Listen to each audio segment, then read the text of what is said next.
இறைவன் சில பண்புகள் இருக்குது. அதாவது ஐந்தாவதாக நம்ம புரிஞ்சுக்கொள்ளணும், அந்த பண்புகளை நம்ம எப்பையும் அது இறைவனுக்கு இருக்கு இல்லை என்பதை எப்படி வருகிறது என்பதை வச்சு தான் என்ன செய்யணும், அது சொல்லணும். உதாரணமாக இறைவன் சதி செய்வானான்னு ஒரு ஆள் கேட்கிறான்னு வைங்களேன், என்ன போய் சொல்லுவீங்க? உங்களுக்கு மனசுக்குள்ளே முதல்ல என்ன வரும்? சரி, இறைவன் சதி செய்ய மாட்டான், அப்படித்தான் என்ன செய்ய நம்மளுக்கு வரும், சிந்தனையில் எப்படி வரும்? இறைவன் சதி செய்ய மாட்டான். ஆனால் அல்லாஹ் என்ன சொல்றான்? வயம் குருன வயம் குருல்லா வல்லாஹு ஹைருல் மாக்கிரீன். அவர்களும் சதி செய்கிறார்கள், அல்லாஹ்வும் சதி செய்கிறான், அல்லாஹ் சதிகாரர்களில் மிகவும் சிறந்தவர் என்றான். அல்லாஹு தாலா சதிகாரர் மிகவும் சிறந்தவன் அப்படின்றான். அல்லாஹ் கோபக்காரனான்னு கேட்கிறான்னு வைங்களேன், எப்படி இருக்கும்? கோபக்காரன் நம்ம அல்லாஹ் சொல்றதுக்கு ஒரு நல்ல சிபத்து மாதிரியா என்ன செய்யல, விளங்கல்ல. அப்ப இந்த டைம்ல நல்லா குர்ஆன் என்ன சொல்ற? கதிபல்லாஹு அலைஹிம் வலஅனஹும். அல்லாஹ் அவர்கள் மீது கோபப்பட்டான். அல்லாஹ் அந்த சாபம் செய்யறவனா அப்படின்னு ஒருத்தர் கேட்கிறாரு. இப்போ நம்ம அஸ்மா சிபாத் படிக்கிற இந்த இடத்த எப்படி கையாளுவோம், எப்படி செய்யறதுன்னா யோசிப்போம். சரியா? அல்லாஹ் சொல்லவும் செய்யறான், கோபக்காரனான்னு இந்த ஆள் கேட்கிறாரு. அப்ப இதுக்கு எப்படி சொல்ற? அல்லாஹ் தாலா கடுமையானவனோ அப்படின்னு ஒரு ஆள் கேட்கிறான்னு வைங்களேன். அப்படி அல்லதெல்லாம் ஒரு ஆள் இப்படி கேட்கிறார், என்னது? அல்லாஹ் இலகுவானவன், எப்பயும் அல்லாஹ் என்ன செய்வான், கணக்கெடுக்காம தான் என்ன செய்வான் இருப்பான். இப்படி சொல்லலாமா? இது மிக முக்கியமான அம்சம். நம்ம இதை எப்படி சொல்லணும் அப்படி என்பது. அன்புள்ள சகோதரர்களே, இந்த மாதிரி இடங்கள் எல்லாம் உதாரணமா அல்லாஹ் தாலா வெறுக்கக்கூடியவன் வரும். அல்லாஹ் தாலா வெறுக்க கரிக வெறுத்தான்னு வரும். அப்ப அல்லாஹ் தாலா அடிக்கடி வெறுத்துட்டு இருப்பானோ அப்படின்னு ஒரு ஆள் கேட்டான், எப்படி வழக்கம் சொல்றது? குர்ஆன் எல்லாம் வெறுக்கிறது சொல்லிக்கிறான், எப்படி சொல்வது? இந்த இடங்கள் எல்லாம் நம்ம என்ன சொல்லணும் தெரியுமா? இன்னொன்றோட சேர்த்து சொல்லுவோம். சதி செஞ்சவனுக்கு அல்லாஹ் சதிகாரன், சதி செய்கின்றவனுக்கு இறைவன் சதி செய்வான். அதாவது கோபத்துக்குரிய செயல் செய்கின்றவனுக்கு இறைவன் கோபத்துக்குரிய, தனியாக என்ன செய்யக்கூடாது, இறைவனுடைய சிபத்தாக சொல்லக்கூடாது. படைப்பாளனான்னு கேட்டால் நம்ம தாராளமாக சொல்லிடலாம். அறிவுள்ளவனான்னு கேட்டால் இறைவன் தாராளமாக சொல்லிடலாம். முல்குள்ளவன், ஆட்சி உள்ளவனா தாராளமாக சொல்லிடலாம். இறைவன் வரக்கூடிய ஆற்றல்னா சொல்லிடலாம். ஆனா கோபப்படுவானா அப்படின்னு கேட்டா கோபப்படுவான்னு சொல்லலாம். கோபக்காரனான்னு கேட்டா அதை எப்ப சொல்லணும் தெரியுமா? யாரோடு இறைவன் கோபக்காரனா இருப்பான்டா? பாவிகளோடு இறைவன் கோபம் உள்ளவனாக இருப்பான் அப்படின்னு நம்ம என்ன செய்யணும், புரிஞ்சுக்கொள்ளணும். சரியா? ஏன்டா இந்த விஷயத்துல விளக்கம் இல்லாதனால பெரும் அறிஞர்கள் என்று சொல்லக்கூடிய தமிழ் உலகத்தில் இருக்கக்கூடிய சிலர் என்ன செய்யறாங்கன்னா, ஒரு ஆர்டிக்கல் எழுதிக்கிறாங்க. சுனாமி வந்தது, இப்போ நேபாள் பூகம்பம் வந்து தானே, ஆனா ஒரு கற்பனை வளர்த்துக்கிறது, அதுக்கு குர்ஆன் ஹதீஸ் எல்லாம் போட்டு எழுதிடுறது அல்லாஹ்வுடைய தண்டனை அப்படின்னு. சரியா? அல்லாஹ்வுடைய தண்டனை அப்படின்னு எழுதிடுறது. நான் என்ன கேட்கிறேன்னு சொன்னா, அல்லாஹ்வுடைய தண்டனை அல்லாஹ்விட்ட ஒரு நீதி இருக்குமா இல்லையா? முதல்ல அமெரிக்காவுக்கு வரணும்.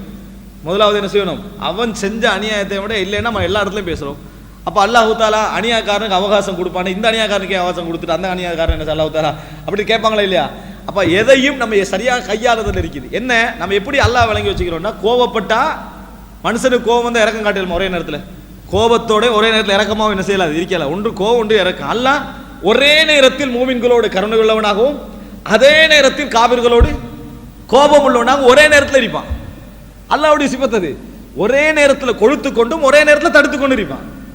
ஒரே நேரத்தில் சபித்து கொண்டும் ஒரே நேரத்தில் கருணை காட்டி கொண்டு இருப்பான். அது யாருடைய பண்பு? அல்லாஹ்வுடைய பண்பு. அப்ப இது நம்ம சரியாக புரிஞ்சுக்கொள்ளணும்.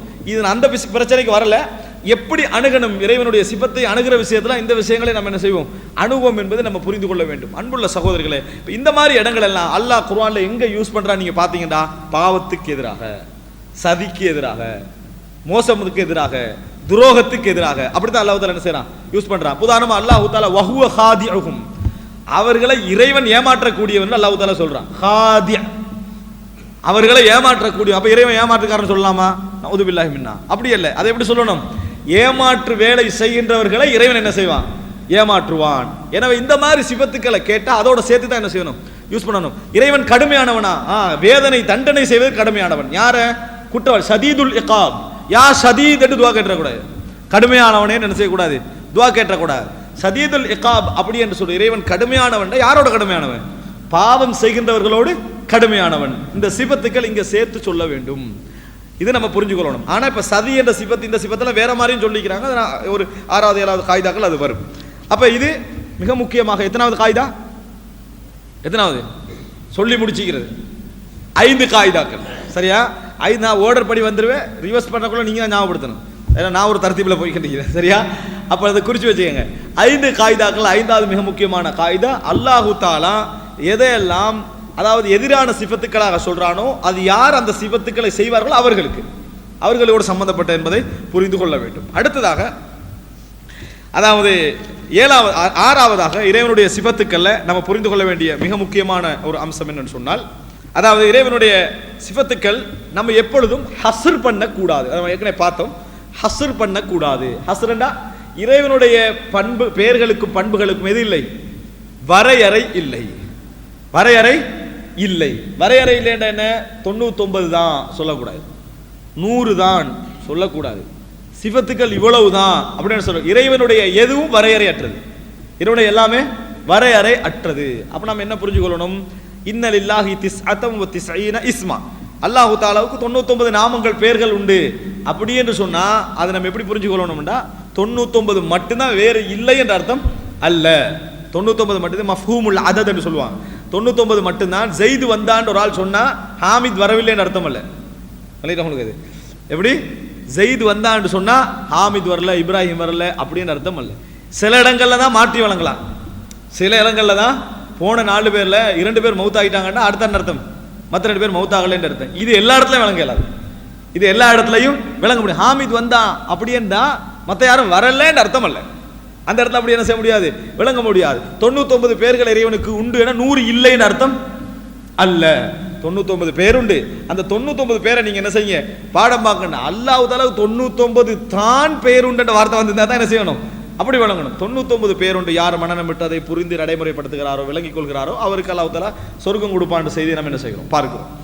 இந்த 99 பேர் என்ன அப்படி என்றது என்னது? அபூதாவுத் திர்மிதியில ஹதீஸ்கள் வருகின்றன, பலகீனமான ஆதாரபூர்வமற்ற செய்திகள். அதனால 99 அந்த செய்தியில வரக்கூடிய சில அதாவது பேர்கள் குர்ஆன் ஹதீஸ்ல ஆதாரபூர்வமான ஹதீஸ்கள் என்ன செய்து வருது.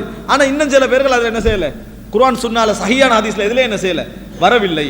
அப்ப 99 பேர்களை குர்ஆன் சுன்னால இருந்து எடுத்து நிறைய பேர் எடுத்து எழுதிக்கிறாங்க. குர்ஆன் சுன்னால இருந்து எடுத்து எழுதிக்கிறாங்க. 99 தாண்டி என்ன செய்யலாம், 100,000 பேர்களுக்கு மேல என்ன செய்யலாம் நம்ம பார்க்கலாம். உதாரணமாக சித்தீர் வந்து 99 லிஸ்ட்ல வராது. விளங்கிட்டா? சித்தீர்னா என்ன? இறைவன் வந்து அதாவது மறைத்துக் கொள்ளக்கூடியவன் அர்த்தம். சித்தீர்னா சித்தார், நம்ம அந்த திரையை சொல்றோமே, மறைத்துக் கொள்ளக்கூடியவன் அர்த்தம். அதே போல ஹைனா என்ன? வெட்கப்படக்கூடியவன் இறைவன் அப்படி என்பது அர்த்தம். ஹை என்று சொன்னால் இறைவன் மிகவும் வெட்கப்பட, இன்னல்லாஹ ஹய்யுன் சித்தீரும், அல்லாஹ் தஆலா வெட்கப்படக்கூடியவன், அதாவது இந்த மறைத்துக் கொள்ளக்கூடியவன். எனவே இறைவன் அடியார்கள் மீது அவர் ஹராம் செய்வதை பார்த்து மிகவும் ரோசப்படுகிறான் அப்படி என ரசூலுல்லாஹி ஸல்லல்லாஹு அலைஹி வஸல்லம் செய்றாங்க. அதை சொல்வதை நம்ம என்ன செய்கிறோம் பார்க்கிறோம். அப்ப இந்த இடங்கள் எல்லாம் அதை ஒரு ஷேக் அல்பானியோட ஒரு சம்பவம் சொல்வார்கள். ஒரு வாகனத்தில் போயிருக்கிற நேரத்தில் ஒரு வாகனம் சின்ன ஒரு ஆக்சிடென்ட் ஆகி வாகனம் தலைகீழாக புரண்டும். அவர் ஷேக் அல்பானி எப்போ என்ன செய்வார்னா, ஒரு பிள்ளைக்கு பேர் வைக்கிறதா இருந்தாலும் சுன்னா ஹதீஸ்ல வந்துருந்தா லைஃபா சையான்னு பார்த்தா என்ன செய்வார், வைக்கக்கூடிய அளவுக்கு சுன்னாவோட நெருக்கமாக இருந்தவர். அந்த ஆக்சிடென்ட் பட்டு மக்கள் எல்லாம் ஒரு இதாகிற நேரத்தில் ஒரு மார்க்கத்துக்கு முறை என்ன செய்யறாரு, யா சத்தார்னு என்ன செய்யறாரு அந்த இடத்துல சொல்றாரு.